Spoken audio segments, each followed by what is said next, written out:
All right, Wendy, so you asked about how to solder. Hey, Dad, can you show her the flux real quick that you just applied? So we just stripped the wires and then we tied them together, and then there's this pen of flux. So here, open it real quick. It's like a felt tip pen.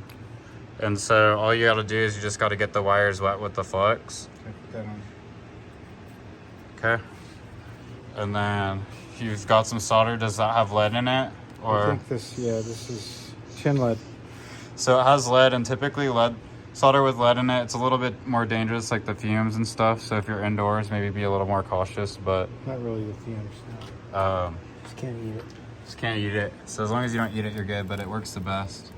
Trying to get a focus here. And so he's just pushing. Can you explain what you're doing, please? I'm heating the work and I'm applying the solder to the hot work.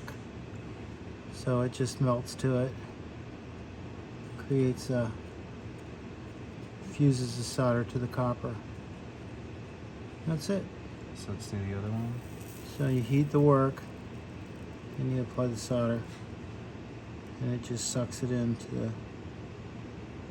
And why does it suck it in? Because of the flux, or? no, the solder wants to go to where the heat is. Okay. What does the flux do? It deoxidizes and creates an inert atmosphere. Oh, kind of like argon gas does with welding. Kind of, yeah. Okay, Well, that's it. all right. All right. Cool. So then, can you show the shrink tubing real quick? So before we did all this, and this is something that I forget often, is the shrink tubing. But So you want that to be cool, you slide it over. Slide it over. And then you just melt it.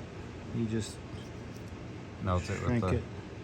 the not as hot end. I have of a the iron. torch, but this is easier. Okay, so a lighter or torch or anything will work, and then just shrink it on, and then that's it. And then we'll wrap it, and right now we're extending the switch for my heater. Give me cord. that. Where's So, that wire? anyways, there you go. Hope it helps.